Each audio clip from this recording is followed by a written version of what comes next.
नमस्कार, स्वागत है आपका। सेट नंबर 1156 हमारे पास रहेगा।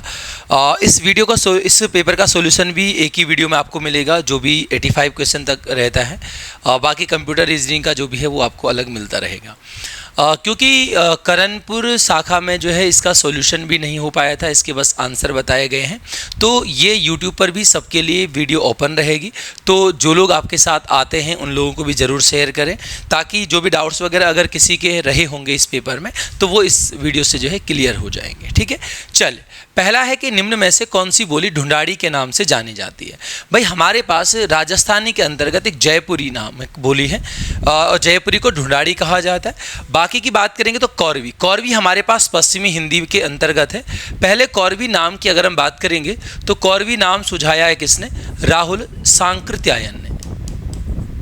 ठीक है, राहुल सांकृत्यायन ने कौरवी नाम सुझाया है। कौरवी की अगर हम बात करेंगे, इसी को खड़ी बोली भी कहा गया है। कौरवी को खड़ी बोली नाम की अगर हम बात करेंगे तो तब आपके पास आ जाएंगे यहाँ पर कौन? धीरेन्द्र वर्मा के द्वारा इसका नामकरण किया गया है। और कौरवी को अगर आपके पास आता है भाई कि इसको देसी हिंदुस्तानी किसने कहा, तो इसको देसी हिंदुस्तानी कहा गया किसके द्वारा? जॉर्ज ग्रियर्सन के द्वारा। जॉर्ज ग्रियर्सन के द्वारा इसको क्या कहा गया? देसी हिंदुस्तानी कहा गया। खड़ी बोली को हिंदी का सबसे मानक रूप माना जाता है, इसको स्टैंडर्ड भाषा भी कहा जाता है, और इसके विकास में जो महत्वपूर्ण योगदान था वो अमीर खुसरो का मिल जाएगा। हरियाणवी है तो हरियाणवी को बांगरू, ये नाम भी यहाँ पर आपके पास ग्रियर्सन के द्वारा सुझाया मिल जाएगा। मारवाड़ी, ये भी आपका मारवाड़ी मिल जाएगी राजस्थानी के अंतर्गत। और मारवाड़ी को एक तो ध्यान रखना, मारवाड़ी को मरुभाषा कहा जाता है, और मारवाड़ी का ही नाम डिंगल भी मिलता है। राजस्थानी लेखक इसको डिंगल के नाम से भी जानते हैं।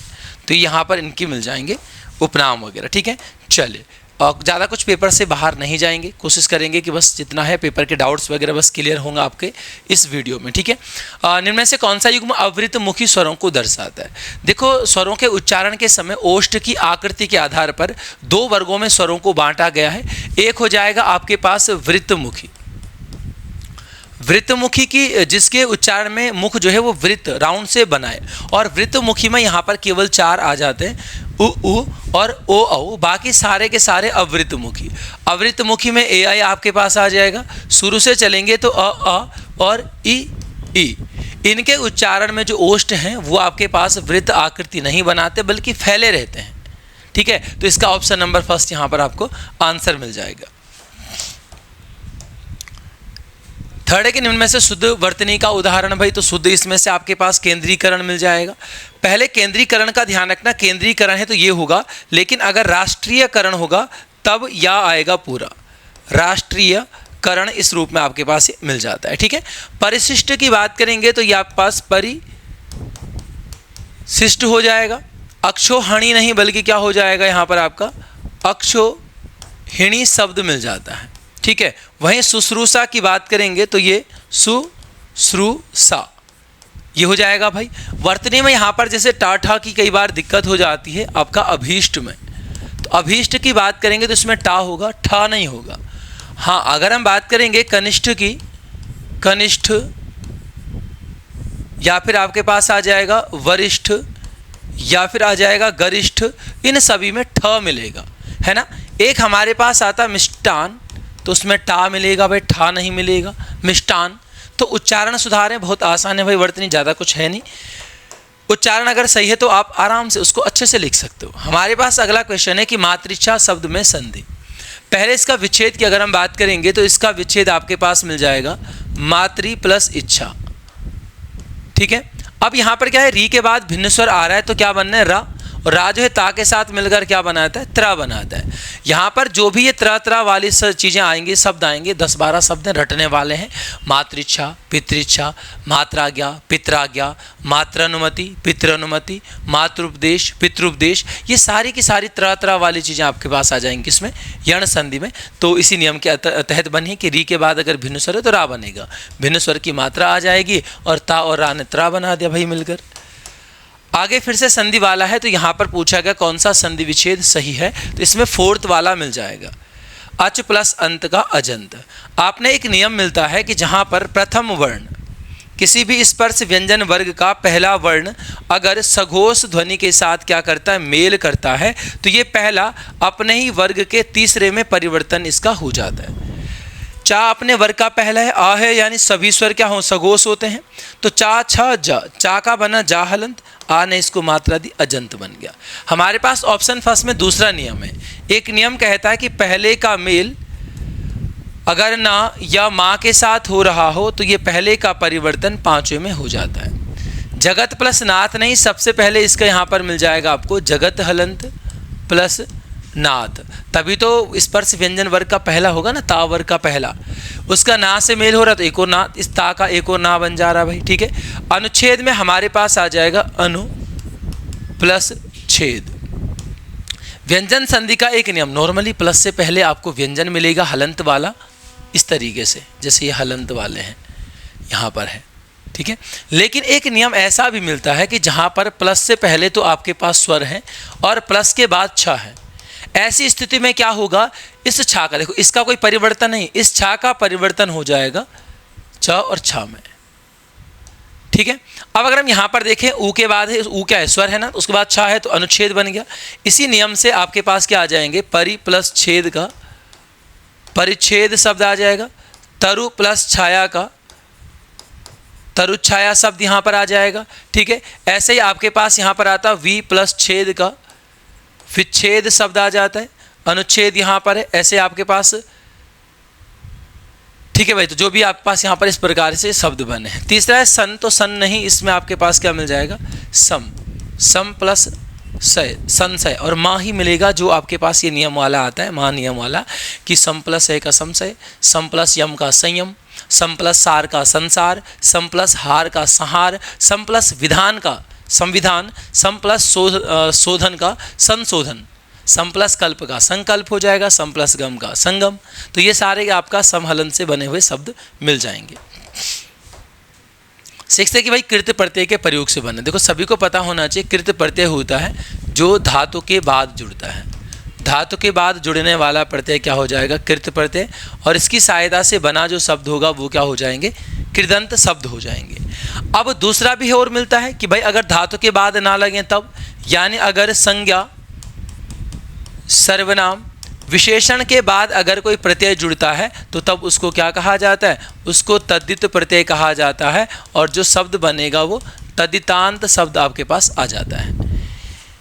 मूल शब्द को पहचानने के लिए यहाँ पर से धातु की बात की जा रही है। भाई धातु का अर्थ सीधे सीधे धातु का मतलब क्रिया से है, और दो ही भेद है, एक कृत प्रत्यय से बना कृदंत, एक तद्धित प्रत्यय से बना तद्धितांत। अगर हमें एक आ जाता है तो दूसरा खुद ही हो जाएगा। तो हम पकड़ते हैं कृत प्रत्यय वाले यानी कृदंत शब्दों को, कि धातु के बाद जुड़ रहा है ना, धातु होती है किसी भी क्रिया में। जैसे माना मैं आपको पूछूं कि क्रिया बताओ, और आपने यहाँ पर कोई क्रिया बोली कि भाई डरना क्रिया है, ठीक है, डरना दौड़ना उठना बैठना है ना, हम नाना वाली, ये कॉमन चीज़ है, ना फॉर्म वाली क्रिया। इस ना फॉर्म वाली क्रिया में अगर मैं यहाँ पर क्या करता हूँ, अगर मैं इसमें से ना हटा देता हूँ तो मुझे प्राप्त हो जाती है धातु। यानी कि जो शब्द बना होगा इससे, उसमें से शुरू के कुछ अक्षरों में मैं ना जोड़कर क्रिया बनाने की कोशिश करता हूँ, जिसमें क्रिया बन जाएगी वो आंसर हो जाएगा। यहाँ पर देखेंगे बस ना, बसना क्रिया है, बिल्कुल है भाई, बसना क्रिया है वास करने से, और बसना से ही बसेरा भी संबंधित है, ये कृत हो जाएगा। क्या अच्छा यहाँ पर आपने सोचा हारना से क्रिया तो बन रही है, लेकिन क्या हारना का हरियाली से कोई संबंध है, बिल्कुल नहीं है, वो हरा से है। हरा क्या है, विशेषण है, ठीक है।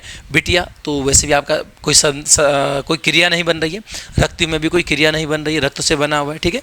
तो कुल मिलाकर जब क्रिया बन जाए तो वो आपका कृदंत और नहीं बनेगी तो वो तद्धितांत हो जाएगा। हमारे पास जैसे शब्द आता है सजावट, ठीक है, हमारे पास क्या आ जाता है, सजावट आ जाता है। और सजावट की अगर हम बात करेंगे तो सजावट सजाना क्रिया से बना है भाई, तो ये क्या हो जाएगा, ये भी आपके पास हो जाएगा क्या, कृत हो जाएगा। लेनदार लेना क्रिया से बना, देनदार देना क्रिया से, पियक्कड़ पीना क्रिया से हो जाएगा।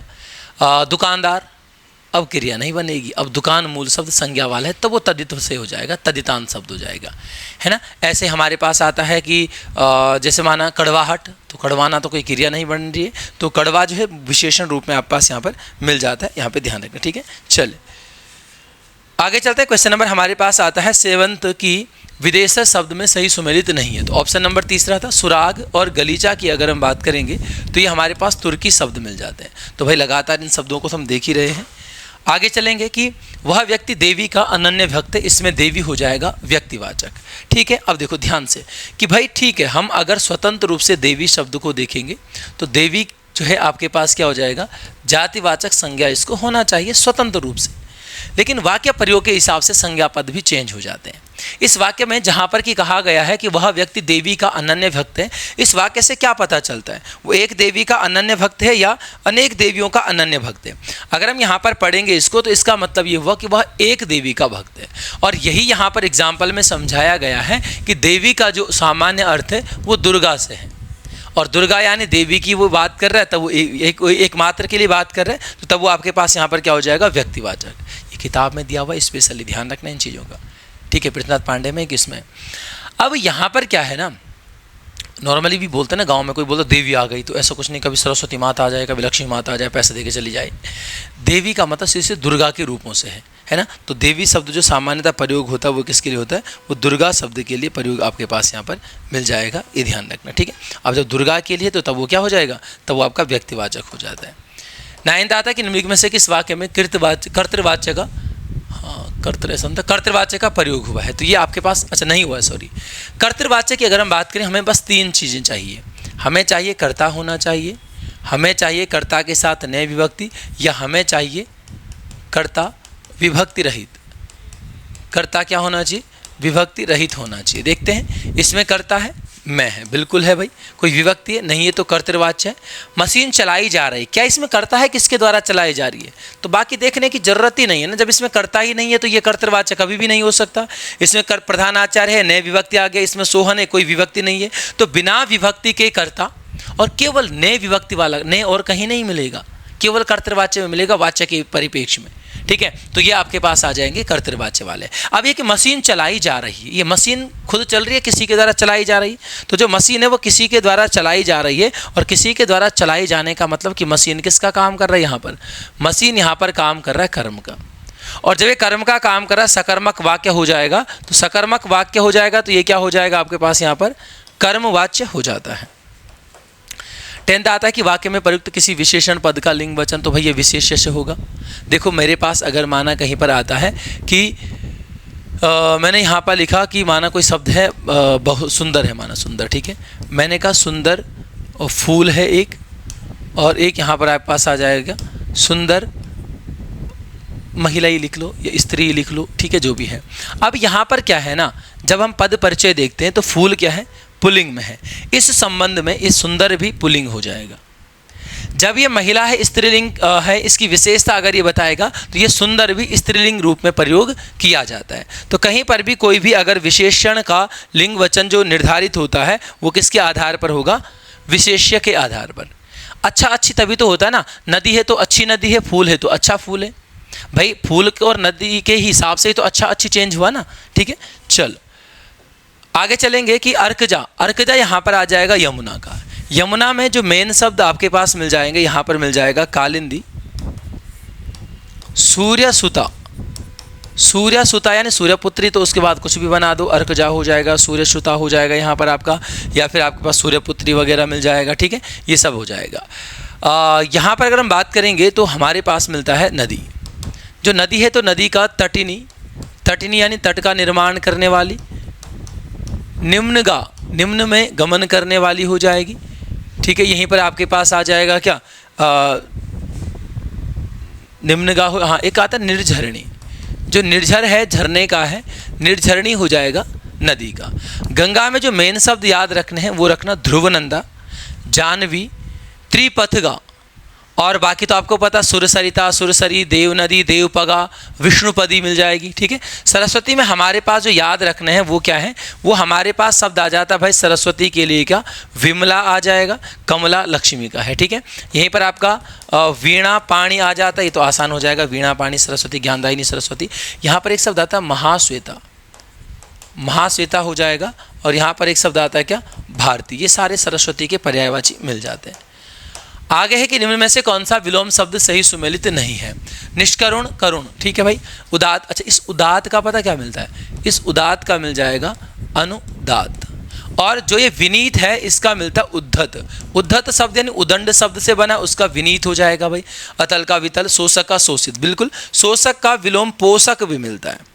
शोषक मतलब शोषण करने वाला, पोषक मतलब पोषण करने वाला। शोषक जो शोषण कर रहा है, शोषित जिसका शोषण किया जा रहा है।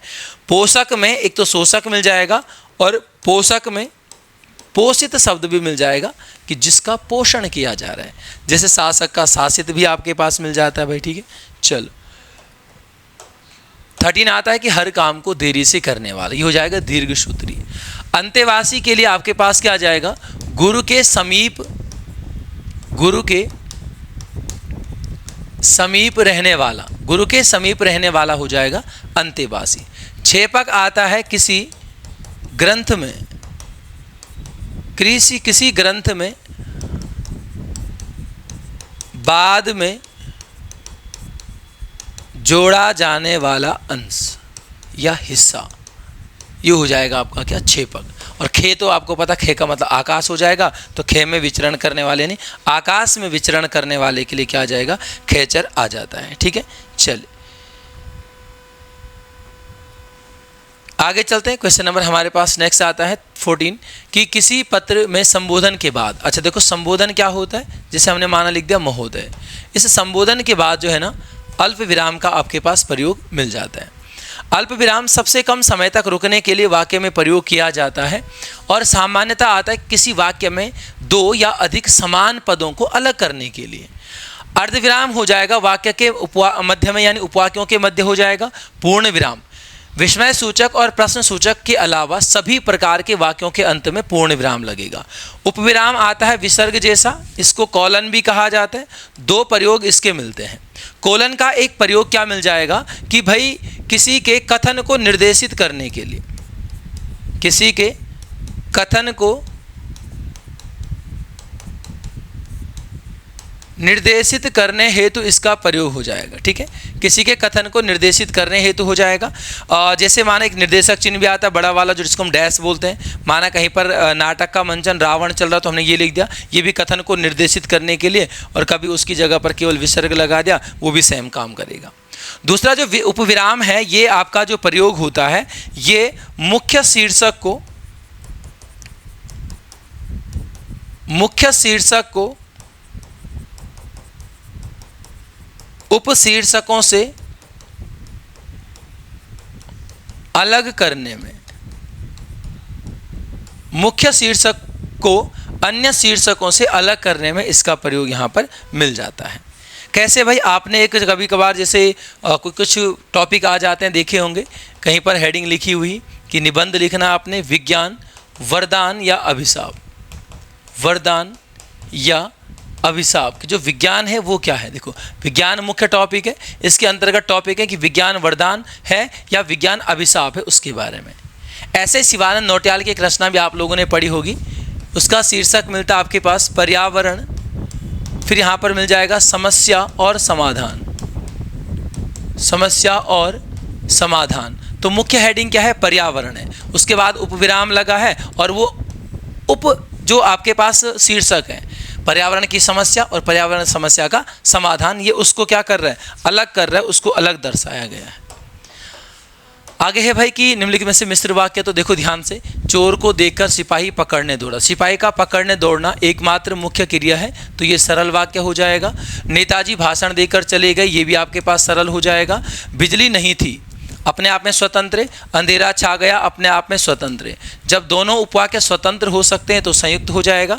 सेठ जानता था, क्या ये पूरा अर्थ दे रहा है? अगर मैं आपको खाली ये बोलूं कि मैं जानता हूं, अच्छा इसी को देख लो ना, मैं अगर आपको बोलूं सेठ जानता था, क्या आपको, अच्छा आप बोलो हाँ यार जानता था, आप पूछोगे भाई क्या जानता था, ये जानता था बाद वाला, है ना। तो जब ये एक दूसरे पर आश्रित है अर्थ देने के लिए, आधा आधा हिस्सा अर्थ नहीं दे रहा है, दोनों का एक साथ होना जरूरी है अर्थ देने के लिए, तो वहां पर आपके पास क्या आ जाएगा, मिश्र वाक्य आ जाता है। 16 आता है कि प्रियतम बतला दो लाल मेरा कहाँ है, इसमें आपको श्लेष मिल जाएगा। श्लेष में एक शब्द पर अनेक अर्थ चिपके होते हैं। यहाँ पर लाल का अर्थ एक तो पुत्र है, और एक लाल का अर्थ यहाँ पर हो जाएगा रत्न, लाल मणि जिसको कहा जाता है, ठीक है। तो श्लेष आपको पता है एक शब्द पर अनेक अर्थ, और उतने ही अर्थ फिर उस पूरे वाक्य के भी बनने चाहिए यहाँ पर। आगे चलते हैं, क्वेश्चन नंबर आपका 17 कि आज भी करोड़ों लोग भूख से मर रहे हैं। देखो भूख क्या है, भूख मरने का एक साधन है, और साधन बराबर कारण है। भाई क्या बताना है इसमें, ज़्यादा बताओ तो कुछ भी नहीं बताने लायक। स्त्रीलिंग शब्द का चयन करना था। स्त्रीलिंग इसमें मिल जाएगा सरसों, कुछ अनाज हैं सरसों, मक्का, अरहर वगैरह, तो ये कुछ आपके पास आ जाता है स्त्रीलिंग में। एकांकी शब्द है, तो एकांकी होता है क्या, नाटक का एक अंक। नाटक का एक अंक जिसको एकांकी कहा जाता है, अंक मतलब हिस्सा। तो पहला हिंदी का जो एकांकी है वो एक घूंट है, जयशंकर प्रसाद की रचना। हिमालय तो पता है सब, मोती। कई बार बहुत सारे लोगों जिन्होंने इसका मोती किया है, हम ये वाक्य बनाते हैं मोती की माला। वो जो की आएगा ना, जो हम संबंध वाला की देखेंगे, वो बाद वाले के लिए आएगा। सोचो कि अगर माना मैंने कहा कि मोहन की पुस्तक, तो इस की का मतलब मोहन स्त्रीलिंग थोड़े ना हो जाएगा, बाद वाला स्त्रीलिंग है पुस्तक, समझ रहे हो। तो मोती की माला ने अच्छा मोती, अच्छी मोती। इसके अलावा भी हमने देखा कि ससुराल शब्द याद रखना स्त्रीलिंग होता है, होती है ना, अच्छी ससुराल। तो ससुराल शब्द पुल्लिंग नहीं है। चलो आगे, 19 आता है कि निम्नलिखित को उनकी रचनाओं में सही नहीं है। तो फोर्थ वाला था कि प्रेमचंद के फटे जूते जो हो जाएगा वो मिल जाएगा आपके पास किसका, हरिशंकर परसाई का। हरिशंकर परसाई की ये रचना आपके पास मिल जाती है, और प्रेमचंद के फटे जूते। बाकी तो ठीक है भाई, आगे चलेंगे। अगला हमारे पास फिर से रचनाओं वाला है, कुरु कुरु स्वाहा। मुझे लगता है इतने से ही आपको पता चल जाना चाहिए। मनोहर श्याम जोशी की ये रचना मिल जाएगी। मनोहर श्याम जोशी की अगर हम बात करेंगे तो मनोहर श्याम जोशी को क्याप नामक रचना के लिए 2005 में क्या मिला है, क्याप रचना के लिए 2005 में साहित्य अकादमी मिला है, और हिंदी भाषा के लिए मिला है। खाली वो क्याप शब्द है कुमाऊनी। बाकी ध्यान रखना, कभी अगर पूछा जाए कि इनको किस भाषा के लिए मिला, तो हिंदी के लिए ही मिला। भाई गढ़वाली कुमाऊनी तो वैसे भी नहीं होती ना, सभी को पता है कि 22+2 भाषाओं में दिया जाता है, 22 संविधान में मान्यता प्राप्त है, और 2 में आपके पास अंग्रेजी और राजस्थानी आ जाएगा। देखो मनोहर श्याम जोशी जी यहाँ पर आ गए। कुरु कुरु स्वाहा, कसब, हरिया हरक्यूलिस की हैरानी, ये महजदा नहीं है, ये हमजदा है, हम जदा, थोड़ा सा मिसप्रिंट हो गया, ठीक है। हाँ वो आयोग वाली बात हो गई। क्या आप आ जाएगा साहित्य अकादमी सिल्वर वेडिंग, ये तो आपने पढ़ा है ना, इसका ये नायक भी पूछा जा चुका है। संस्मरण संग्रह में मिलेगा लखनऊ मेरा लखनऊ, तो यात्रा वृत्तांत वगैरह में कुछ आपके पास आ जाता है यहाँ पर। तो भाई इनको रिवीजन करेंगे। 21वीं सदी यहाँ पर इनकी मिल जाएगी, और 22वीं सदी राहुल सांकृत्या इनकी रचना मिल जाती है। ये कुछ टेलीविजन धारावाहिक हम लोग सबसे पहला दूरदर्शन पर पहला जो पारिवारिक धारावाहिक दिखाया गया था वो हम लोग था 1984 में, ठीक है। इनको आपने वैसे तो पढ़ा ही होगा। उत्तराखंड पे चलते हैं कि सुमेलित नहीं है। मतदाताओं की दृष्टि से सबसे बड़ा लोकसभा क्षेत्र, तो यही आंसर हो जाएगा। मतदाताओं की दृष्टि से सबसे बड़ा लोकसभा जो क्षेत्र है वो हो जाएगा आपके पास कौन, हरिद्वार। लेकिन न्यूनतम क्षेत्रफल के आधार पर, क्षेत्रफल क्या न्यूनतम मिल जाएगा। पौड़ी में अगर हम बात करेंगे तो क्षेत्रफल सर्वाधिक है, और मतदाता इसमें न्यूनतम मिल जाते हैं। अगला है कि न्यूनतम तहसीलों की संख्या हरिद्वार रुद्रप्रयाग में यहाँ पर आपके पास ये 4 मिल जाएगी, जबकि सर्वाधिक तहसीलों की अगर हम बात करेंगे तो सर्वाधिक 13 तहसील मिल जाते हैं आपके पास कहाँ पर, पिथौरागढ़ में सर्वाधिक 13 हो जाती हैं, ठीक है। चलिए अगर हम यहाँ पर बाकी चीज़ों की बात करेंगे तो राज्य में नगरीय स्वायत्ता प्रणाली पेपर में आ चुका है भाई। सर्वाधिक विधानसभा सीट वाला हरिद्वार मिल जाएगा 11। न्यूनतम विधानसभा सीट जो लास्ट में बने बागेश्वर, रुद्रप्रयाग और चंपावत, उनमें मिल जाएंगे 2-2 सीटें। यहाँ पर तहसील के साथ साथ ना विकासखंड भी थोड़ा कन्फ्यूज़ करता है। तो विकासखंड सबसे ज़्यादा पौड़ी में है। पौड़ी में विकासखंड हो जाएंगे आपके पास कितने, 15। और न्यूनतम विकासखंड की बात करेंगे तो रुद्रप्रयाग और बागेश्वर में 2-2 मिल जाते, नहीं 2 नहीं 3-3, ये 4-4 है वो 3-3 है। 22 आता है सुमेलित नहीं है, तो इसमें ऑप्शन नंबर 4 थे, कोई भी सही नहीं है। हाथों में हाथ डालकर नृत्य, देखो ये तो बहुत जगह पर मिल जाएगा आपको। ग्वारख्या गुफा में मिल जाएगा, फड़का नौली में मिल जाएगा, कसार देवी में, जहाँ पर आपके पास क्या है हस्तबद्ध नर्तकों का चित्रण मिलता है। किमनी में ज़्यादा कुछ नहीं, हल्के श्वेत रंग के चित्र वगैरह उल्लेख मिलता है। 5 मानव ताम्र आकृतियाँ मिलती हैं आपके पास कहाँ से, नैनी पाटन से। नैनी पाटन, नैनी पातल वगैरह हो जाएगा पिथौरागढ़ में, 1999 में इसकी खोज की गई थी। बनकोट से 8 ताम्र मानव आकृतियाँ मिलती हैं, 8 ताम्र आकृतियाँ मिलती हैं 1989 में, जिसको कि MP जोशी के द्वारा क्या किया गया, खोजा गया है। 5.2 kg का सोने का मुखौटा मिलेगा, तो ये मलारी गांव में हो जाएगा। मलारी गांव की अगर हम बात करेंगे तो मलारी से समाधान प्राप्त हुए, सभी को पता है। इन समाधानों के अध्ययन के लिए गढ़वाल विश्वविद्यालय के द्वारा 2 सर्वेक्षण किए गए। 1982-83 का सर्वेक्षण जहां पर हिमालयी वृषभ जुबू का कंकाल प्राप्त होता है, और फिर आपके पास आ जाएगा कौन सा 2001-2 का, जहां पर मानव कंकाल के साथ साथ 5.2 kg का सोने का मुखौटा भी मिला है। अगला है कि मोखरियों के बाद आपके पास वर्धन वंश की यहाँ पर जानकारी मिल जाएगी। कुषाण वंश की अगर हम बात करेंगे तो कुषाण के साक्ष्य मिलते हैं वीरभद्र ऋषिकेश से, गोविषाण काशीपुर से, और मोरध्वज क्षेत्र से जो है इनके साक्ष्य मुद्राएं वगैरह जो है वो प्राप्त हुई हैं। बाकी कत्यूरी वंश मिल जाएगा, जो राज्य का सबसे पहला राजनीतिक वंश, नहीं राजनीतिक तो कुनिंद था, सबसे पहला ऐतिहासिक वंश आपके पास ये मिल जाता है। 24 आता है कि निम्न कार्तिकेयपुर वंशीय पदाधिकारियों में सुमेलित नहीं है, तो यहाँ पर आपका ऑप्शन नंबर 3 हो जाएगा नरपति। नरपति की अगर हम बात करेंगे तो नरपति क्या हो जाएगा, नदी घाट अधिकारी। ये नदी घाट अधिकारी आपके पास यहाँ पर मिल जाएगा। पैदल सेना का प्रमुख की बात करेंगे तो गौलमिक, भाई कत्यूरी काल में पूछ रहा है तो गौलमिक हो जाएगा।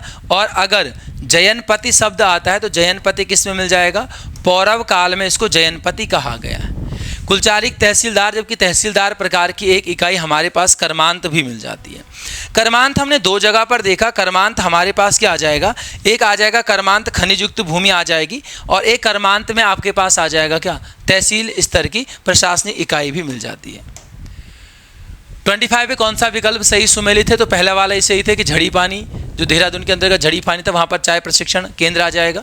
ठीक है, अगर हम यहाँ पर बात करेंगे 1934 की, 1934 में कोल्हन के नेतृत्व में चाय कमेटी का गठन होता है। ठीक है, कोल्हन के नेतृत्व में बेंटिक के द्वारा, विलियम बेंटिक का उल्लेख मिलता है। तो बेंटिक ने यहाँ पर क्या किया, चाय कमेटी का गठन किया, और भारत में जो जो क्षेत्र चाय की खेती की जिनमें संभावना थी उनकी खोज वगैरह यहाँ पर की गई। फिर आपके पास जो है चीन से चाय के पौध आती है 34-35 में ही बंगाल, वहाँ से फिर ये कुमाऊँ पहुँचती है, और कुमाऊँ में फिर ये अलग अलग स्थानों पे बागान बगीचे वगैरह आ जाते हैं। जैसे लक्ष्मेश्वर में देखो, प्रथम चाय फैक्ट्री अलग है, पहले लक्ष्मेश्वर की बात करेंगे तो यहाँ पर प्रथम चाय बागान आ जाएगा। प्रथम चाय बागान आ जाएगा 1835 में फॉल्कनर के द्वारा।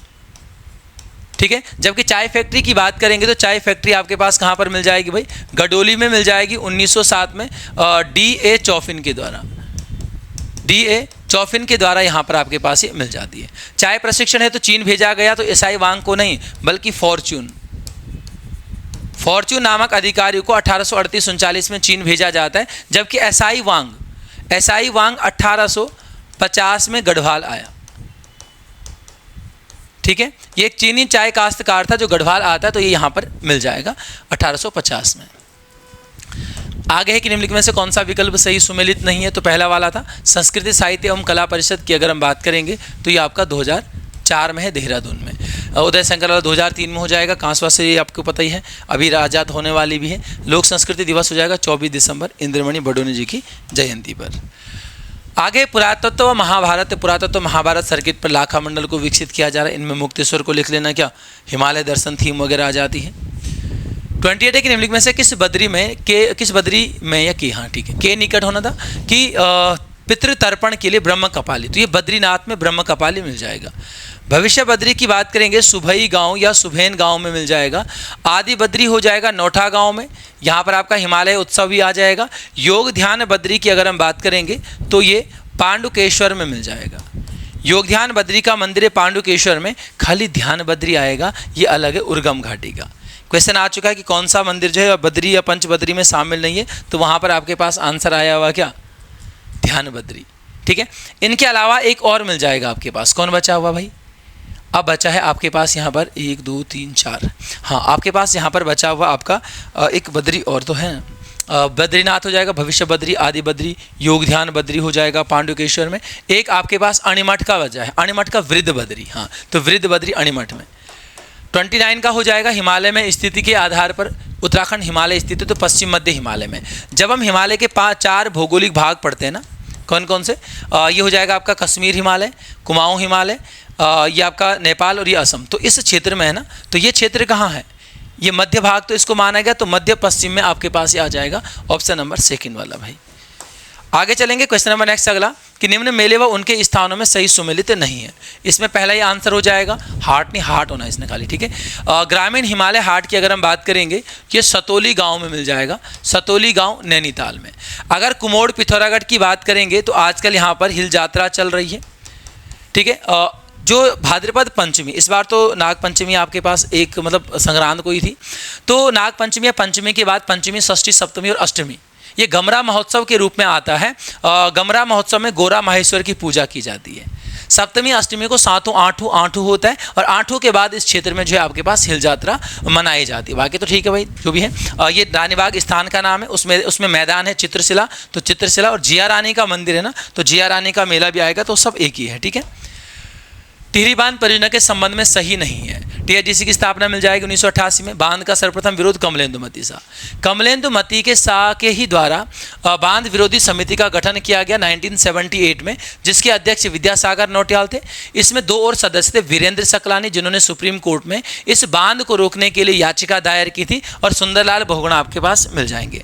बांध का आधिकारिक नाम की अगर हम यहाँ पर बात करेंगे तो रामतीर्थ सागर, रामतीर्थ सागर। देखो स्वामी रामतीर्थ आपने देखा ना कि स्वामी रामतीर्थ जो है कीर्तिशाह के समय टिहरी आते हैं 1902 में, और 17 अक्टूबर 1906 में भिलंगना नदी में जो है वीरगति जो आपके पास क्या हो जाते हैं, समाधि ले लेते हैं, तो तब उनके नाम पर इसका नामकरण किया गया है, ठीक है। बाकी सुमन सागर स्थानीय नाम मिल जाएगा। सभी को पता है कि 1942 में टिहरी बांध की स्वीकृति मिलती है योजना आयोग से। फिर जो है इसका जो कार्य शुरू हुआ है यूपी सिंचाई विभाग के द्वारा मिल जाएगा 78 के आसपास से। शुरू में 600 मेगावाट की योजना थी। 86 में जब रूस का सहयोग प्राप्त होता है, रूस के राष्ट्रपति मिखाइल गार्बाचोव भारत आते हैं, तो वो यहाँ पर सहायता प्रदान करते हैं इसमें, और ये आपके पास यहाँ पर क्या हो जाएगा, ये आपके पास यहाँ पर जो क्या मिल जाएगा 600 मेगावाट से 2400 मेगावाट के आपके पास यहाँ पर आ जाती है, ठीक है। चलिए आगे चलेंगे। निम्न स्थान में उनके प्राचीन नाम में सुमेलित नहीं है, ठीक है। तो यहाँ पर अगर हम बात करेंगे तो क्या हो जाएगा आपका, मुड़िया बाजपुर का, राजगढ़ी बड़कोट, तिकसेन। तिकसेन किसका हो जाएगा, तिकसेन हो जाएगा मुनस्यारी का। और चक्राता के लिए आपके पास कहीं पर क्या मिलता है, कहीं पर एक चक्रा मिल जाएगा चक्राता के लिए, ठीक है। या फिर आपका चक्राता के लिए पहाड़ों का राजा वगैरह भी मिल जाता है। लालसांग यहाँ पर मिल जाएगा, किस चीज़ के लिए, लालसांग मिल जाएगा भाई चमोली का। आगे चलते हैं कि सुमेलित नहीं है। धैना, बिसोई, मैंद्रा, जौनसारी देवस्थल बिल्कुल सही है। थारू जनजाति की उत्पत्ति, थारू जनजाति की उत्पत्ति की अगर हम बात करेंगे तो किरात वंश से मिल जाती है, किरात वंश इनको कहा गया। अस्कोट के रजवार की अगर हम बात करेंगे तो अस्कोट के रजवार जो है वो राजी मिल जाते हैं, ठीक है। बौद्ध धर्मा यानी जाड़, देखो जो जाड़ है पिथौरागढ़ में, जाड़ जनजाति जो मिलती है पिथौरागढ़ में, तो यहाँ पर आपने देखा होगा क्या कि यहाँ पर आपके पास जाड़दों गाँव में है जो बौद्ध धर्म के अनुयायी मिल जाते हैं। लोसर और सूरगेन त्यौहार मिल जाते हैं बौद्ध धर्म से संबंधित, और साथ साथ में यहाँ पर आपके पास क्या मिल जाएगा, साथ साथ में यहाँ पर जो धार्मिक कार्य का निष्पादन करता है उसको यहाँ पर लामा कहा गया। ये भी आप लोगों ने जरूर पढ़ा होगा। आगे चलते हैं। क्वेश्चन नंबर हमारे पास आता 34 कि ये थोड़ा सा सन गलत हो गया था, 75 होना था ना, इसलिए आगे पीछे हो गया था, ठीक है। हाँ, तो किस शासक ने अष्टकोणीय रजत मुद्रा, तो फतेहपति शाह की मिल जाएगी। बाकी प्रदीप शाह की अगर हम यहाँ पर बात करेंगे तो ये वहाँ पर क्या मिल जाएगी, मोना शाही रजत तिमासी, आया था ना पेपर में तिमासी, तो तिमासी मुद्रा मिल जाएगी। जऊ मुद्रा लद्दाख की मुद्रा जो श्रीनगर गढ़वाल से प्राप्त हुई है उसका भी उल्लेख मिल जाता है पंवार काल में। दूसरा अगर हम यहाँ पर बात करेंगे तो हमारे पास क्या मिल जाता है कि मुद्राओं में सबसे पहली मुद्रा जो है वो आपका लखनपाल या लसनपाल की ताम्र मुद्रा आपके पास मिल जाती है भाई, ठीक है। चलो 35 है कत्यूरियों की पाली शाखा की राजधानियाँ द्वाराहाट, लखनपुर, बिल्कुल पहली राजधानी द्वाराहाट और फिर दूसरी लखनपुर मिल जाती है, और ये इसके शासक मिल जाते हैं, तो दोनों के दोनों विकल्प यहाँ पर सही हो जाते हैं, ठीक है। बाकी यहाँ पर अगर हम बात करेंगे तो हमने और भी शाखाएं देखी हैं, जैसे सुई चंपावत में काली कुमाऊँ शाखा मिलती है जिसकी स्थापना ब्रह्मदेव के द्वारा मिल जाएगी। हमारे पास एक शासक मिलता है त्रिलोकपाल, ठीक है। इसके 2 पुत्र थे, एक अभयपाल, अभयपाल जो है वो अस्कोट शाखा की स्थापना करता है, और एक निरंजन पाल मिलता है जो चला जाता है कहाँ, डोटी शाखा की स्थापना करता है। तो ये सब चीज़ें हमने लगातार कई बार देखी हुई हैं भाई। फिलहाल आगे चलेंगे। अगला हमारे पास आता है क्वेश्चन नंबर आपका 36 कि गढ़वाल व कुमाऊं की सम्मिलित सेना तथा रोहिलों के मध्य दूनागिरी का युद्ध तो 43-44 में। हमने पिछले ही पेपर में जिक्र किया था कल्याणचंद चतुर्थ का कि किस प्रकार से कल्याणचंद चतुर्थ जो है वो यहाँ आता है। कहाँ? कल्याणचंद चतुर्थ को लाया जाता जब गैड़ागर्दी का शासन को समाप्त किया गया था, तो यहाँ पर आपका इसको लाया गया था कल्याणचंद चतुर्थ को। तो कल्याणचंद चतुर्थ ने फिर गैड़ागर्दी समाप्त करी थी। यहाँ पर जो भी लोग शासन के लिए क्या करे थे, हस्तक्षेप करे थे, उन सभी को क्या किया, उन सभी को समाप्त किया, यानी उनकी हत्या वगैरह करवा दी, भगा दिया उनको। लेकिन इसी बीच में हमने देखा था कि एक जो कत्यूरी कुंवर है वो भाग के कहाँ चले जाता है, रोहिला सरदार के पास चले जाता है, और वहाँ भी उसकी हत्या जब करवा दी जाती है तो उसके बाद क्या मिल जाएगा आपका, उसके बाद तब रोहिला सरदार नाराज होकर क्या कर देता है, कुमाऊं पर जो है क्या कर देता है, युद्ध कर देता है, आक्रमण कर देता है। प्रदीप शाह शासक थे गढ़वाल में जिन्होंने सहायता की है, लेकिन भाई दोनों सम्मिलित सेना भी हार गई, श्रीनगर हड़पने का जो है धमकी दी गई, तो शासक ने फिर डर के मारे यहाँ पर तब जो है संधि वगैरह जो भी खर्चा वगैरह था युद्ध का वो रोहिलों को दिया। और उसके बाद यहाँ पर आपके पास क्या किया गया कि अपने आप को भी और चंद राज्य को भी जो है आक्रमणी आंदोलन से बचाया यहाँ पर, है ना, रोहिलों से। सुमेलित नहीं है तो इसमें आपके पास ऑप्शन सेकंड है, टिहरी में पहला खैराती सफाखाना आ जाएगा 1876 में। ठीक है, आधुनिक चिकित्सालय आ जाएगा 25 में भाई, आपके पास 25 में ये बनकर पूरा होता है, 24 में, और 25 में राजधानी भी यहाँ पर आ जाती है। ठीक है, हमारे पास सार्वजनिक पुस्तकालय आ जाएगा नरेंद्र शाह के द्वारा 1923 में, जिसका नाम बाद में सुमन लाइब्रेरी भी रखा गया है ना। हाईकोर्ट आ जाएगा 1938। एक क्वेश्चन बहुत डाउट क्या मतलब बहुत वो है कि हम जब परीक्षावाणी से रटा हुआ है, हमने यहाँ पर देखा हुआ कि बैरिस्टर मुकुंदलाल इसके प्रथम केवल न्यायाधीश थे, मुख्य न्यायाधीश नहीं थे। इसके जो प्रथम मुख्य न्यायाधीश मिलते हैं चीफ जस्टिस, वो यहाँ पर आपके पास गंगा प्रसाद मिलते हैं। ठीक है, गंगा प्रसाद नाम से कोई नाम मिलता है, तो वो यहाँ पर मुख्य न्यायाधीश थे। अब हमने वो डटा हुआ परीक्षावाणी से, तो अब उसको मुख्य भी लिख दिया बहुत सारी किताबों ने, तो गलत बात है। 1897 में घंटाघर आपके पास आ जाएगा कीर्तिशा के समय, ये सभी को पता है भाई। ठीक है, चल आगे चलते हैं। क्वेश्चन नंबर हमारे पास आता 38 कि वर्ष 1883 में अल्मोड़ा में किसकी अध्यक्षता में इल्बर्ट बिल के समर्थन में सभा का आयोजन, बुद्धि बल्लभ पंत। इल्बर्ट बिल आया यहाँ पर आपका रिपन के काल में, कि जिसके तहत जो है भारतीय जो न्यायाधीश होंगे वो ब्रिटिश नागरिकों के जो केस हैं उनकी पैरवी भी कर सकते हैं। अब यहाँ पर जो है ब्रिटिश लोग नाराज हो गए भाई, तो ब्रिटिशों जब नाराज हो गए तो उसके बाद यहाँ पर क्या किया गया, जब ब्रिटिश लोग नाराज हो गए तो उसके बाद यहाँ पर इसको फिर वापस लिया गया, श्वेत विद्रोह इसको कहा जाता है ना। तो ये सब आपके पास मिल जाएगा। बाकी देखो इनके बारे में लगातार चीज़ें हो रही हैं, आगे चलेंगे। फिलहाल 39 है कि संयुक्त प्रांत की अस्पृश्यता विरोधी समिति की अध्यक्षता, तो यहाँ पर आपका मुकुंदलाल मिल जाएगा। यहाँ पर थोड़ा सा बिहारीलाल चौधरी की बात करते हैं। बिहारीलाल चौधरी दलित वर्ग के पहले व्यक्ति थे जिन्होंने सामान्य सीट से चुनाव जीता था। ठीक है, 1929 लाहौर अधिवेशन में भी जो है बिहारीलाल चौधरी क्या है शामिल थे भाई, हर्षदेव औली के साथ साथ। यहाँ पर आपने जरूर पढ़ा होगा इसके बारे में भी, है ना। चलिए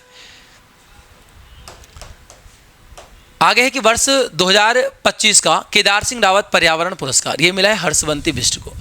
भाई इन्होंने क्या किया, ये तो पर्वतारोही थी, लेकिन 1989 में इन्होंने सेव गंगोत्री नाम से सेव गंगोत्री अभियान चलाया, और इस अभियान के तहत 1992 से 96 के बीच इन्होंने क्या किया, गंगोत्री धाम में भोज वृक्षों का रोपण किया। ठीक है, तो उस कार्य के लिए इनको यहाँ पर ये सम्मान दिया गया है। आगे चलेंगे। क्वेश्चन नंबर आपका 41 कि नाद नंदिनी तथा ढोल सागर केशवदास अनुरागी की हो जाएंगी। नारायण सिंह थापा या NS थापा सभी ने जरूर पढ़ी होंगी। द बॉय फ्रॉम लंबाटा और डिब्रूगढ़ की बाढ़ नामक डॉक्यूमेंट्री इनकी आ जाएगी। रणवीर सिंह बिष्ट चित्रकला वगैरह से मिल जाएंगे। भजन सिंह में गढ़वाली सिंहनाद मिल जाएगा। आर्यों का आदिनिवास मध्य हिमालय मिल जाएगा। ठीक है, तो इन सभी चीज़ों का ध्यान रखना भाई। बाकी तो खुदेड़ बेटी वगैरह यहाँ पर आपने रचना देखी होगी। खुदेड़ गीत आएगा तो गोविंद चातक की रचना आपको मिल जाती है। ठीक है, चल अगला है 42 के अल्मोड़ा के चंद्रेश्वर देवालय में कप मार्क्स किसके द्वारा खोजे गए। तो अल्मोड़ा के चंद्रेश्वर देवालय में रिवेट कारनाक के द्वारा 1877 में यहाँ पर 200 कप मार्क्स 12 समानांतर पंक्तियों में पाए गए हैं जो रिवेट कारनाक के द्वारा खोजे गए हैं। अगर मैं आपको बताऊं कि जो कपमार्क्स में जो खोज पहली खोज थी वो यही थी। यशोधर मठपाल के द्वारा बहुत सारी चीज़ें आपके पास आ जाएंगी। फड़कानोली आ जाएगा 85 में, पेटसाल आ जाएगा 1989 में, ठीक है, और भी कई सारी चीज़ें आ जाती है। कैप्टन कोटले, हाँ ये ध्यान रखना, ऊपरी गंगा नहर का सर्वेक्षण कार्य किया था और उसी दौरान इनको कुछ मुद्राएं मिली है जिनमें नाम मिलता है किसका, अमोघ भूति का। तो अमोघ भूति मुद्राओं की खोज की अगर हम बात करेंगे तो वहाँ पर आपका कैप्टन कोटले मिल जाएगा। एमपी जोशी की अगर हम बात करेंगे तो एमपी जोशी में हमने देखा भाई अल्मोड़ा का लाखू गुफा आपके पास मिल जाएगा। उसके बाद हमने और क्या देखा, और हमारे पास आ जाएगा, अभी तो देखा ना कौन सा बनकोट की खोज वगैरह मिल जाती है ना। चल अगला है कि महाभारत के किस पर्व में गंधमादन पर्वत को अप्सराओं की प्रिय भूमि, ऋषि व सिद्धों का निवास, तो ये वन पर्व में, वन पर्व में ही उल्लेख मिलता है किस चीज़ का, उत्तराखंड का सबसे ज़्यादा उल्लेख। और यहाँ पर यह भी कहा गया कि पांडवों के, ऋषि लोमस के साथ पांडवों की उत्तराखंड यात्रा का जो जिक्र है वो भी आपको यहीं पर मिल जाता है। ठीक हो जाएगा। चलिए बाकी अगर हम यहाँ पर और देखेंगे तो हमारे पास शांति पर्व, शांति पर्व में जो है उत्तराखंड को परलोक की संज्ञा दी गई है। सभा पर्व में राज्य की नदियों से निकाले जाने वाले पिपीलिका स्वर्ण, ठीक है, पिपीलिका स्वर्ण का उल्लेख मिलता है। और द्रोण पर्व में जो राज्य की जातियां हैं, कई सारी जातियों का उल्लेख किया गया महाभारत के अलग अलग पर्व में, लेकिन द्रोण पर्व में राज्य की जातियों को क्या कहा गया, राज्य की जातियों को म्लेच्छा कहा गया है। म्लेच्छा का जो अर्थ होता है, म्लेच्छा का अर्थ मिलता है अनार्य शब्द से, ठीक है, तो अनार्य जातियां यहाँ पर इसको कहा गया है, तो इसको विशेष रूप से ध्यान रखना भाई। ठीक हो जाएगा। चलो आगे, राज्य तितली का संशोधित नाम, तो ये वुली बैंडेड पिकॉक हो गया। पहले कॉमन पिकॉक इसका नाम था और अभी क्या हो जाएगा, वुली बैंडेड पिकॉक यहाँ पर आपके पास इसका नाम आ जाता है भाई। ठीक हो जाएगा। चलिए बाकी अगर हम बात करेंगे तो और हमारे पास क्या मिलता है, 2016 में इसको दर्जा दिया गया है राज्य गीत के साथ साथ। अब गीत तो रहा नहीं खैर, लेकिन यहाँ पर ये जरूर आपके पास मिल जाएगा भाई। ठीक है, चल आगे चलते हैं। क्वेश्चन नंबर हमारे पास 45 की कैलाश मानसरोवर यात्रा के दौरान भारत का कुमाऊं में अंतिम शिविर स्थान है नवीढांग, और अंतिम वैसे अंतिम स्थल आएगा तो आपके पास लिपुलेख भी मिल जाता है। ठीक है, शिविर वगैरह का स्थल जो है तो वो आपके पास यहाँ पर आ जाएगा, कौन सा, नवीढांग।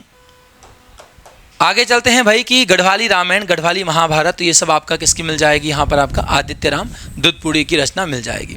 शिव प्रसाद नैथानी की अगर हम यहाँ पर बात करेंगे तो उत्तराखंड के तीर्थ एवं मंदिर एक पुस्तक यहाँ पर इनकी मिल जाएगी, उत्तराखंड के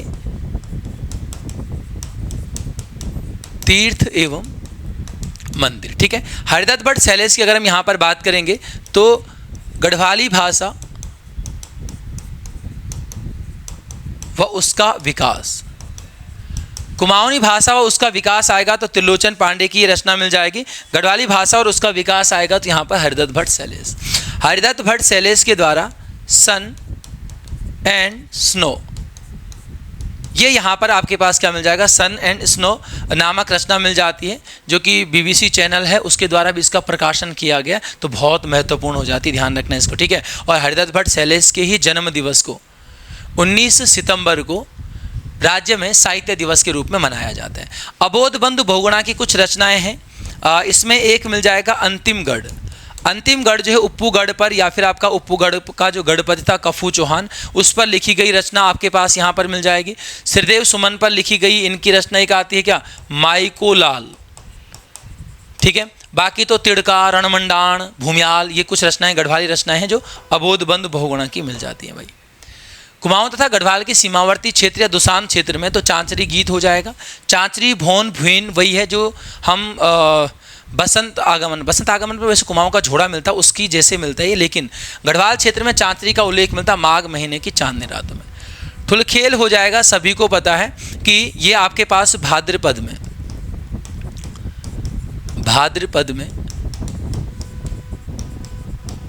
कृष्ण जन्माष्टमी के बाद किस पर, रामायण कथाओं पर, है ना, रामायण कथाओं पर आधारित मिल जाते हैं। और ठुलखेल की अगर हम बात करेंगे तो इसी को ठुलो ढुसको भी कहा गया, ठुलो ढुसको भी यहाँ पर नाम मिलता है। इसी को पेपर में एक बार क्या आया हुआ है, इसी के लिए पेपर में एक बार आया हुआ है क्या, पहाड़ी रामायण। ठीक है, पहाड़ी रामायण आ चुका है। ठीक, छौपती हो जाएगा तो छौपती गढ़वाल क्षेत्र में या जौनसार में प्रश्नोत्तरी गीत मिल जाएगा भाई। ठीक है। और चौफला गीत की अगर हम बात करें, चौफला तो लगातार ही हो रहा है आजकल, कि चौफला की अगर हम बात करेंगे तो ये आपके पास रतिहास मनोहार अनुनय 4 शैली में किया जाने वाला यहाँ पर आपके पास ये मिल जाएगा, नृत्य गीत वगैरह जो भी है, ठीक है। और उसके बाद अगर हम यहाँ पर बात करेंगे तो हमारे पास और क्या मिलता है, हमारे पास और आ जाएगा जो 3 रूप में ये मिलता है, खड़ा चौफला, मयूर चौफला और लालड़ी चौफला के नाम से आपके पास मिल जाएगा, ठीक है ना। चलिए आगे चलते हैं। क्वेश्चन नंबर हमारे पास 48 कि राज्य में किस स्थान से प्रस्तर पेटिका व घट प्रकार के समाधान मिले हैं। पत्थरों की पेटी बनाई गई है, ठीक है। और घट मतलब जो घड़े प्रकार के जो समाधान मिलते हैं, या घड़े जैसी आकृति में क्या बनाया गई है, क्या रखा गया, शवों को रखा गया, वो सान्ना बसेड़ी अल्मोड़ा से। नौला जैनल भी आपके पास अल्मोड़ा से मिल जाएगा, इसका अध्ययन भी यशोधर मठपाल के द्वारा मिल जाएगा भाई, ठीक है। देवीधुरा में डब्ल्यू हैनवुड का नाम मिल जाता है, यशोधर मठपाल का भी कहीं पर बहुत अलग चीज़ें, देखो कुछ लोग अपमार्क्स बताते हैं, कहीं पर आपका समाधान तो ज़्यादा कुछ मिलते नहीं है, बट फिलहाल ये ध्यान रखना कि सबसे पहली खोज वैसे यही मिलती है यहाँ पर आपके पास, और ये मिल जाएगी देवीधुरा में 1856 में डब्ल्यू हैनवुड। मलारी आप सभी को पता है मलारी, हाँ यहाँ पर देखना ये आपके पास इस प्रकार के, लेकिन मलारी में गुफा प्रकार के समाधान यहाँ पर आपके पास मिल जाएंगे, ये ध्यान रख लेना, ठीक है। चल 49 आता है, टिहरी में ब्रिटिश सरकार का राजनीतिक प्रतिनिधित्व कुमाऊं और प्रशासन को कब सौंपा गया। 1842 में ये जो है कुमाऊं प्रशासन को सौंपा गया, और इससे पहले ये ना देहरादून के अंतर्गत आपके पास मिल जाता है, ठीक है। यहाँ पर अगर हम बात करेंगे तो एक डेट मिलती है 4 मार्च 1820। 4 मार्च 1820 को ब्रिटिश सरकार ने टिहरी रियासत के शासक सुदर्शन शाह को टिहरी की स्थायी सनद प्रदान की। इस स्थायी सनद का मतलब ये था, एक समझौता ये था कि भाई इस क्षेत्र में, किस क्षेत्र में, टिहरी का जो क्षेत्र दिया गया था उस क्षेत्र में क्या है कि सुदर्शन शाह और उसके आने वाली पीढ़ी वहां पर क्या कर सकती है, शासन कर सकती है। अगला चलते हैं कि अलविदा कुमाऊं, तो ये आपका प्रोफेसर LL वर्मा की हो जाएगी। देखो शेखर पाठक की हमने कई सारी रचनाएं पढ़ी हैं, 8 तो हम पढ़ चुके हैं। 8 में हमारे पास सबसे पहले बेसिक चीज़ आपने जो सबको पढ़ी होनी चाहिए, हरी भरी उम्मीद, और दूसरी है द चिपको मूवमेंट। ये 2 इसलिए कि दोनों पेपर में आ चुके हैं, एक ही पेपर में दोनों आ गई थी। इससे पहले हमारे पास एशिया की पीठ पर आ जाएगा, जो नैन सिंह रावत पर लिखी गई। वैसे नैन सिंह रावत पर एक पंडितों का पंडित पुस्तक भी इनके द्वारा लिखी गई है। फिर हमारे पास आ जाएगा उत्तराखंड में कुली बेगार प्रथा आ जाती है, ठीक है, 4 ही हो गई, 5 हो गई वैसे तो। फिर हमारे पास आता है आपके पास नीले बर्फीले स्वर्गलोक में, हिमांक और क्वथनांक के बीच, सरफरोशी की तमन्ना और दास्तान ए हिमालय। ये सारी रचनाएं मिल जाती हैं किसकी, शेखर पाठक की रचनाएं यहाँ पर आपके पास आ जाती हैं, ठीक है। चलिए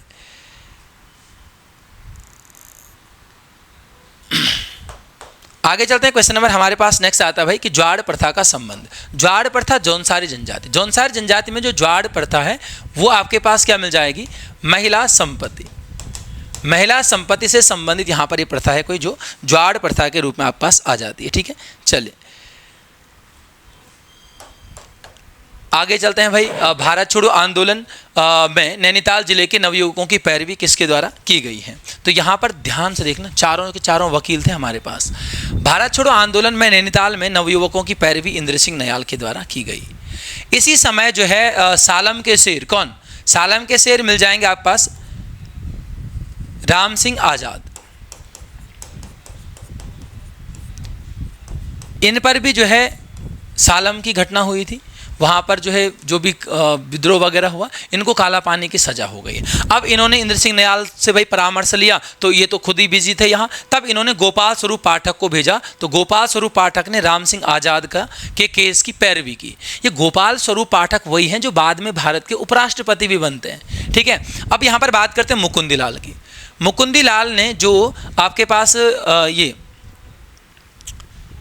चलो पहले जीवी पंत की बात करें। जीवी पंत ने आपका पेशावर कांड के कांड से संबंधित जो अभियुक्त थे, आंदोलनकारी थे, उनकी पैरवी करने के लिए जो समिति का गठन किया गया था, उस समिति का अध्यक्ष इनको यहाँ पर बनाया गया था, किसको, जीवी पंत को। मुकुंदीलाल की अगर हम बात करेंगे तो वीरचंद सिंह गढ़वाली से संबंध आपके पास आ जाएगा कि वीरचंद सिंह गढ़वाली जो थे, इन्होंने यहाँ पर क्या किया है, इन्होंने पेशावर कांड, ठीक है, यहाँ पर आपके पास क्या आ जाएगा, पेशावर कांड तो यही था ना, ठीक है भाई। यहाँ पर आपके पास पेशावर कांड आ जाएगा। पेशावर कांड में जो उत्तराखंड के सैनिक थे, गढ़वाली सैनिक थे, उनकी पैरवी की गई मुकुंदीलाल के द्वारा। ये 1925 वाला काकोरी कांड आता है यार, ठीक है। काकोरी कांड आ जाएगा, काकोरी कांड के अभियुक्तों की पैरवी की गई जीबी पंत के द्वारा। पेशावर आ जाएगा, तो यहाँ पर बैरिस्टर मुकुंदी लाल, और काकोरी कांड के अभियुक्तों की आ जाएगा जीबी पंत के द्वारा पैरवी यहाँ पर की गई है। ठीक है, चल आगे चलते हैं कि जादूंग गांव का संबंध किस भोटिया जनजाति से, तो सभी को पता है भाई जाड़ भोटिया से। और मैंने पिछले पेपर में भी बात करी थी कि बेसिक सा क्वेश्चन आता है कि जाड़ किस जनजाति की उपजाति है, और उस जाड़ में फिर आपके पास क्या आ जाएगा, उस जाड़ में आपके पास आ जाता है भोटिया जनजाति की उपजाति मिल जाती है। ठीक है, चलिए आगे चलते हैं। क्वेश्चन नंबर हमारे पास अगला आता है कि निम्नलिखित में से कौन सी घटना सबसे अंत में हुई है। तो यहाँ पर अगर हम बात करेंगे अंत में हुई घटना की, तो ये हो जाएगा टिहरी डाकघर, आंसर हो जाएगा, क्योंकि टिहरी डाकघर ये सब प्रताप शाह के समय की है। टिहरी डाकघर हो जाएगा आपके पास 1883 में। झूला पैमाइश हो जाएगा 1873 में। एक भूमि बंदोबस्त किया गया था जिसमें झूला नामक पैमाना रखा गया पैमाइश के लिए। 62 ढंडक 1882 में आ जाएगा, जो लक्ष्मू कठेत, ठीक है, जो लक्ष्मू कठेत के नेतृत्व में मिल जाएगा। और प्रताप नगर की स्थापना मिल जाएगा भाई 1877 में, यहाँ पर आपके पास ही आ जाता है। ठीक हो जाएगा, चलो आगे चलते हैं। हमारे पास क्वेश्चन नंबर नेक्स्ट आता है कि सबसे कम मुस्लिम जनसंख्या बागेश्वर में 1440 ऐसा कुछ है। और अगर हम बात करेंगे यहाँ पे सर्वाधिक मुस्लिम आबादी की, तो ये आपके पास मिल जाएगी कहाँ पर, हरिद्वार में मिल जाती है। आगे कुमाऊं मंडल का कौन सा जनपद नेपाल के साथ सीमा साझा नहीं करता, तो ये, क्योंकि देखो बागेश्वर और अल्मोड़ा तो आंतरिक जनपद हैं जो ना किसी बाहरी देश या ना किसी राज्य से सीमा स्पर्श करते हैं। हाँ, नैनीताल यूपी से सीमा लगाता है, और सबसे कम सीमा की अगर हम यहाँ पर बात करेंगे तो वो यहीं पर ही आपके पास आ जाएगा भाई। ठीक हो जाएगा, चलो नेक्स्ट चलते हैं। अगला 57 पे प्रौद्योगिकी प्रबंधन संस्थान, प्रौद्योगिकी प्रबंधन संस्थान हो जाएगा मसूरी में। काशीपुर में आपके पास क्या आ जाएगा, भारतीय प्रबंधन संस्थान आ जाता है, IIM 2011 का। श्रीनगर में NIT है, NIT, N4 हो जाएगा नेशनल यानी राष्ट्रीय प्रौद्योगिकी संस्थान आ जाएगा। जबकि भारतीय प्रौद्योगिकी संस्थान IIT तो वो आपके पास रुड़की में आ जाता है। आगे चलते हैं। निम्नलिखित में से कौन सा विकल्प सही सुमेलित है, जो सही है वो बताना था। पहला कि राठ विकास सही बताना था ना, हाँ ठीक है, थर्ड वाला सही है, वैष्णवी सुरक्षा 24 फरवरी 2018। राठ विकास अभिकरण का मुख्यालय की अगर हम बात करेंगे तो ये थलीसैंण मिल जाएगा, थलीसैंण पौड़ी में हो जाएगा। रेशम कीट बीमा योजना की अगर हम बात करेंगे तो ये आपके पास 9 मार्च 2023 की बीमा योजना आ जाती है। उत्तराखंड पहला राज्य है जिसने इस प्रकार की यहाँ पर बीमा योजना शुरू करी है। और उत्तराखंड के वो भी 4 जनपद, जो देहरादून है, हरिद्वार है, नैनीताल है, उधम सिंह नगर है, इन 4 जनपदों में इसको क्या किया गया, लागू किया गया है। तो ये ध्यान रखेंगे भाई। आगे चलते हैं। किस वर्ष हैदराबाद रेजिमेंट को कुमाऊं रेजिमेंट, तो कुमाऊं रेजिमेंट इसको नाम मिल जाता है 1945 में। आगरा में इसका मुख्यालय मिल जाता है, लेकिन 48 में इसका जो मुख्यालय है वो आगरा से रानीखेत लाया जाता है। तो बस फिलहाल इस तरीके से ध्यान रखना, बाकी आगे देखते रहेंगे इन चीज़ों को। अगला है कि निम्नलिखित में से कौन सी रचनाएं मौलाराम तोमर, यही है मौलाराम तोमर द्वारा लिखी गई हैं। तो 1, 2, 3 हो जाएगा इसमें, ऑप्शन नंबर है कहीं फर्स्ट वाला, गणिका नाटक, सुदर्शन दर्शन, रणबहादुर चंद्रिका। और वैसे गढ़गीता संग्राम यहाँ पर मिल जाएगा। और एक इनकी रचना यहाँ पर आ जाए क्या, गढ़ राजवंश काव्य, गढ़ राजवंश काव्य, हाँ ठीक है, गढ़ राजवंश काव्य मिल जाएगी। जबकि आपके पास गढ़वाल राग्या वंशावली की अगर हम यहाँ पर बात करेंगे तो ये हो जाएगी किसकी, कवि देवराज की। कवि देवराज का उल्लेख मिलता है कि प्रताप शाह के समकालीन शासक थे। ठीक है, तो ये अलग मिल जाती है भाई। ये जो रणबहादुर चंद्रिका, वैसे यहाँ पर रणबहादुर चंद्रिका और एक शमशेर चंद्रिका नामक भी इनकी पुस्तक मिलती है, जो इन्होंने नेपाली शासक, जो यहाँ पर गोरखा शासन स्थापित हो चुका था, उस गोरखा शासन में यहाँ पर क्या आ जाएगा, उस गोरखा शासन में क्या किया गया, उस गोरखा शासन में जो है लिखी गई है, गोरखा संरक्षण वाले उसमें लिखी गई है, ये ध्यान रखना। ठीक है, चल आगे चलते हैं। 61 में कि निम्नलिखित में से कौन सा वलित पर्वत नहीं है, तो ब्लैक फॉरेस्ट भाई। देखो जर्मनी का ब्लैक फॉरेस्ट ये कैसा है, ब्लॉक पर्वत आ जाएगा, जो भ्रंश पर्वत है।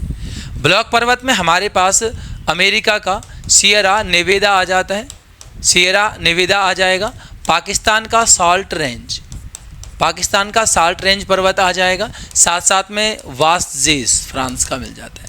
भारत में भी अगर हम बात करेंगे तो विंध्याचल और सतपुड़ा, विंध्याचल और सतपुड़ा जो है ये भ्रंश पर्वत की श्रेणी में आते हैं, क्योंकि भाई इनके आसपास कौन सी नदियाँ, इनके आसपास आपने नदियाँ देखी होंगी, जो नर्मदा और ताप्ती नदियाँ भ्रंश घाटी में बहती हैं, भ्रंश घाटी का निर्माण करती हैं। तो भ्रंश घाटी के दोनों तरफ जो भी आपके पास मिलेंगे, भ्रंश घाटी के अंतर्गत जो भी पर्वत मिलेंगे वो सब आपके पास किससे मिल जाएंगे, आपका भ्रंश पर्वत मिल जाएंगे, भ्रंशोत पर्वत वगैरह इनको कहा जाता है। आगे चलते हैं कि सर्वाधिक तटीय अपरदन। तो जो तटों का अपरदन होता है वो लहरों से होता है। लहरों से ही जो है तट के जो भी पर्वतीय वगैरह भाग है, जो भी भाग हैं, वो सारे भाग जो है वो कट के क्या बन जाते हैं, बीच, यानी तटों का निर्माण यहाँ पर आपका कर देते हैं। आगे चलते हैं कि कोपेन के जलवायु वर्गीकरण के अनुसार निम्नलिखित में से कौन सा उत्तरी बंगाल सहित उत्तर पूर्वी भारत की उपयुक्त वर्णन है। तो इसमें शुष्क सर्दी सहित आर्द्र उपोष्ण वन की यहाँ पर आपका बात की गई है। कोपेन का वर्गीकरण समझना भाई, अब पढ़ तो हमने ये एनसीईआरटी में 11-12 से रखा है, लेकिन ये थोड़ा सा अब हम इन चीज़ों को छोड़ते ही चलते हैं। अब इनको देखना पड़ेगा, खासतौर पे अगर आप जैसे अभी आने वाले बड़े एग्जाम की बात कर रहे हो, जैसे हरिद्वार आयोग के कुछ पेपर आने वाले, आरआई वाले हैं ना, तो थोड़ा सा ज़रा डिटेल में देखने की जरूरत पड़ेगी इसको। फिलहाल आगे चलेंगे। भारत में तांबे का सर्वाधिक उत्पादन में तांबे में मध्य प्रदेश है, जबकि राजस्थान तब होगा जब सर्वाधिक भंडारण खेतड़ी वगैरह जो क्षेत्र है ना, तो वो सबसे ज़्यादा आपके पास यहाँ पर भंडारण मिल जाएगा, आपके पास कहाँ, राजस्थान में मिल जाएगा भाई, ठीक है। दोनों को स्पष्ट रखना है। अगला है ग्रेनेडा है, तो ग्रेनेडा कैरिबियन सागर में स्थित मिल जाएगा। हमारे पास अगर हम बात करेंगे तो जो क्या मिलते हैं, द्वीप वगैरह की जो बात की जाती है, द्वीप वगैरह की बात की जाती है, तो उसके हिसाब से अगर हम यहाँ पर देखेंगे तो हमारे पास जैसा आता है कि हिंद महासागर का सबसे बड़ा द्वीप कौन है भाई, तो हिंद महासागर का सबसे बड़ा द्वीप कौन है, मेडागास्कर। जबकि एशिया का सबसे बड़ा द्वीप आपके पास बोर्नियो मिल जाता है। विश्व का सबसे बड़ा द्वीप ग्रीनलैंड, जबकि विश्व का सबसे बड़ा द्वीप समूह इंडोनेशिया है। भारत की बात करेंगे तो भारत में द्वीप समूह तो अंडमान निकोबार आ जाएगा, और सबसे बड़ा द्वीप की अगर हम बात करेंगे तो एक इंडिविजुअल द्वीप में मध्य अंडमान द्वीप है, जो सबसे बड़ा द्वीप आपको मिल जाता है।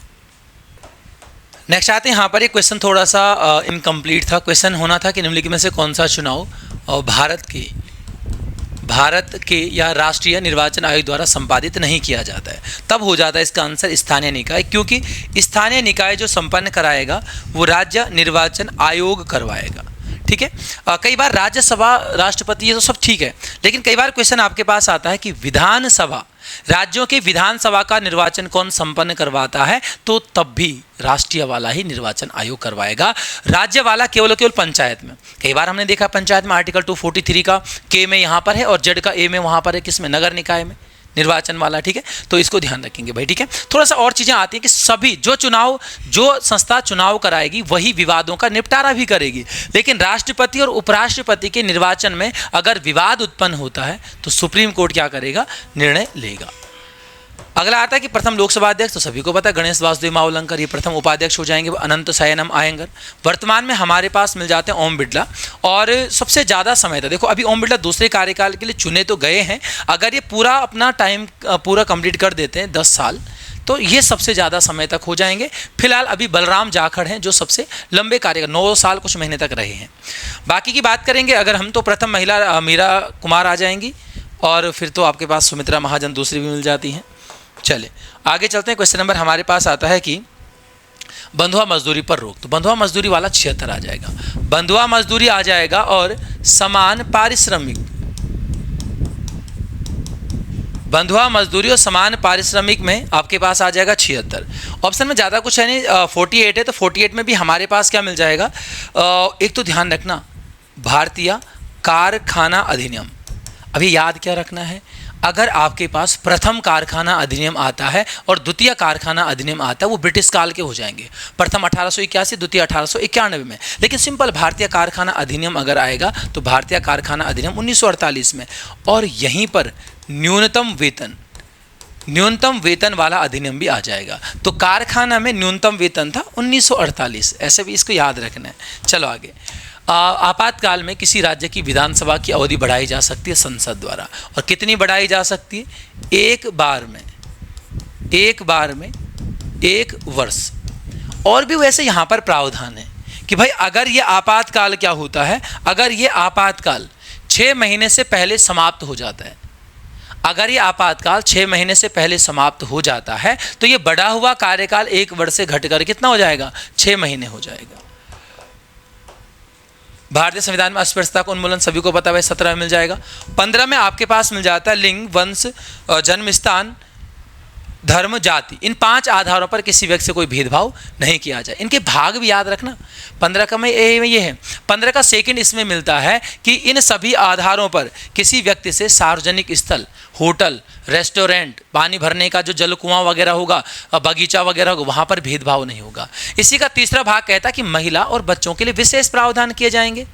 इसका भाग 4 क्या बोलता है? अनुसूचित जाति जनजाति के लिए विशेष प्रावधान किए जाएंगे। इसका भाग 5 कहता है कि शैक्षणिक संस्थाओं में रिजर्वेशन की बात करता है। वहीं आपके पास छठा आता है तो उसमें आपके पास फिर आर्थिक ये वाला आ जाएगा, आरक्षण वाला, EWS वाला, है ना, तो ये सब मिल जाएगा। 16 में लोक नियोजन में अवसर की समानता मिल जाएगा।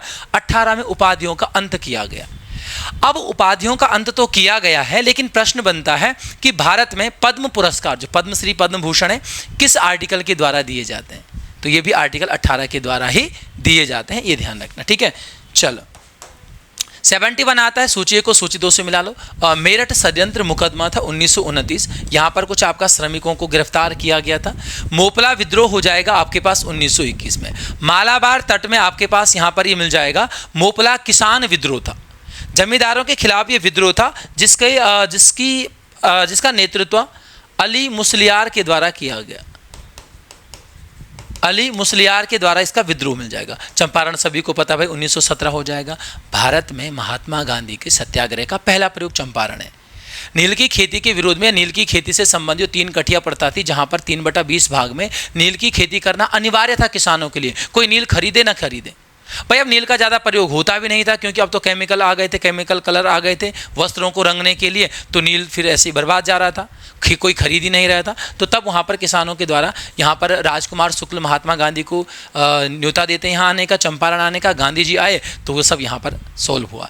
यहाँ पर महात्मा गांधी के नेतृत्व का विरोध किया गया NG रंगा के द्वारा।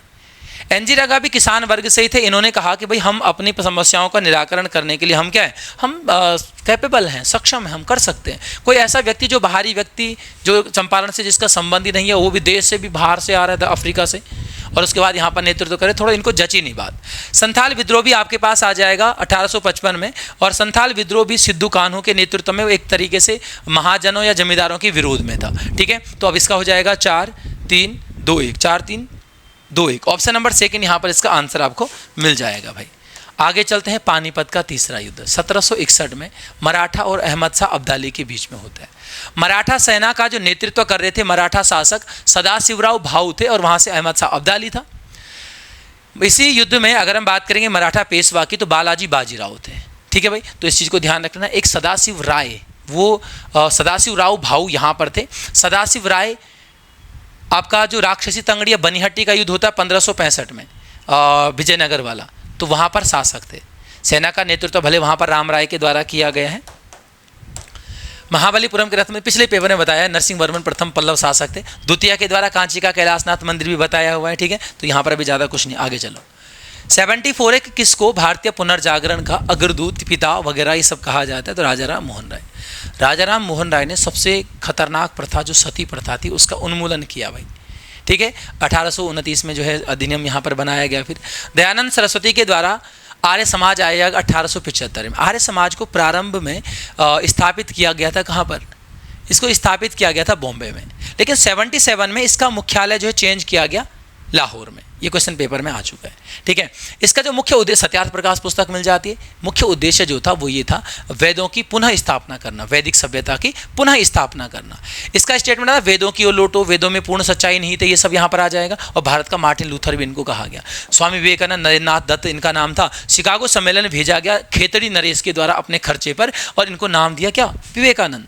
विवेकानंद के गुरु थे रामकृष्ण परमहंस। विवेकानंद ने इनके नाम पर रामकृष्ण मिशन 1897 में आ जाएगा, उसकी स्थापना भी यहाँ पर आपको मिल जाती है भाई, ठीक है। चलो 75 आता है कि वंदे मातरम। तो वंदे मातरम स्वदेशी आंदोलन में आता है, जो कि आपके पास आता है क्या 1905 में। अगस्त 1905 में जो स्वदेशी आंदोलन क्यों हुआ था? बंगाल विभाजन। ये बंगाल विभाजन हुआ कब था? बंगाल विभाजन की घोषणा की गई थी 19-20 जुलाई 1905 में, और 16 अक्टूबर 1905 को इसको लागू कर दिया गया। उसके बीच में आपके पास यहाँ पर आ जाएगा क्या मिल जाएगा? यहाँ पर आ जाएगा आपका स्वदेशी आंदोलन। स्वदेशी आंदोलन की अगर हम बात करेंगे तो स्वदेशी आंदोलन हाँ ठीक है, 1905, 5 अगस्त 1905 में। यहाँ पर एक ब्रिटिश पत्रकार आते हैं, H.W. नेविन्सन, तो वो भी शामिल हो गए थे। ठीक है, चंपारण हो चुका, सविनय अवज्ञा। सविनय अवज्ञा डांडी मार्च के बाद जब डांडी पहुंचा जाता है और 6 अप्रैल 1930 को जब डांडी पहुंचकर नमक बनाया जाता है, यहाँ से सविनय अवज्ञा शुरू होता है। अंतिम रूप से सविनय, बीच में आपको पता गांधी इरविन पैक्ट होता है 5 मार्च को, तब इसको समाप्त किया जाता है। फिर गांधी जी जब नाराज होकर वापस आते हैं द्वितीय गोलमेज सम्मेलन से, तो 3 जनवरी 1932 को इसको फिर से लागू किया जाता है और अंतिम रूप से 1934 में क्या किया जाता है, इसको वापस लिया जाता है। ठीक है, असहयोग आंदोलन की बात करेंगे तो असहयोग आंदोलन हो जाएगा 1 अगस्त 1920 को। 1 अगस्त 1920 को असहयोग आंदोलन जो है लागू जारी होता है और इसको वापस लिया गया था कब? 12 फरवरी। जो बारदोली प्रस्ताव रखा गया था महात्मा गांधी के द्वारा 12 फरवरी 1922 में, क्योंकि 5 फरवरी को चोरा चोरी कांड हुआ था, तो उससे गांधी जी नाराज हो गए थे। गांधी जी ने इसको यहाँ पर क्या कर दिया, वापस ले लिया था। ठीक है, आगे चलेंगे कि नॉकआउट, तो नॉकआउट मुक्केबाजी से संबंध हो जाएगा। घुड़सवारी में एरिना आता है। एरिना क्या है? घुड़सवारी का जो मैदान है वाला, उसको एरिना कहा जाता है। रघुवंश महाकाव्य, तो रघुवंश महाकाव्य हो जाएगा कालिदास। कालिदास की अगर हम बात करेंगे तो कालिदास के मेघदूतम, कुमार संभवम, मालविकाग्निमित्रम,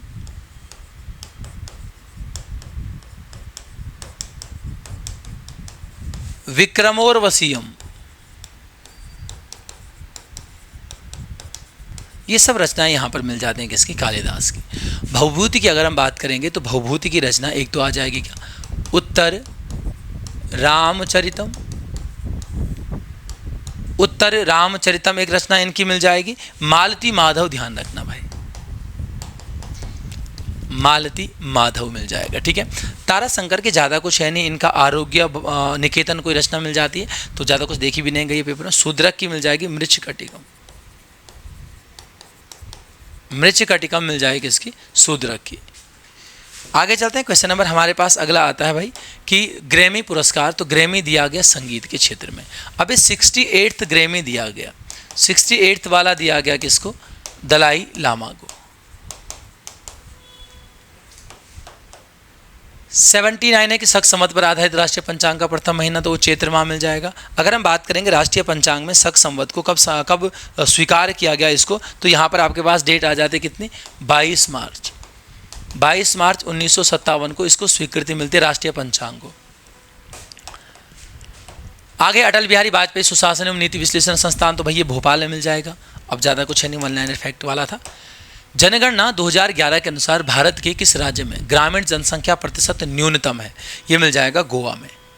ठीक है, सर्वाधिक ग्रामीण जनसंख्या प्रतिशत मिल जाएगा, और ये ग्रामीण न्यूनतम है तो सर्वाधिक शहरी जनसंख्या नहीं, जनसंख्या प्रतिशत मिल जाएगा।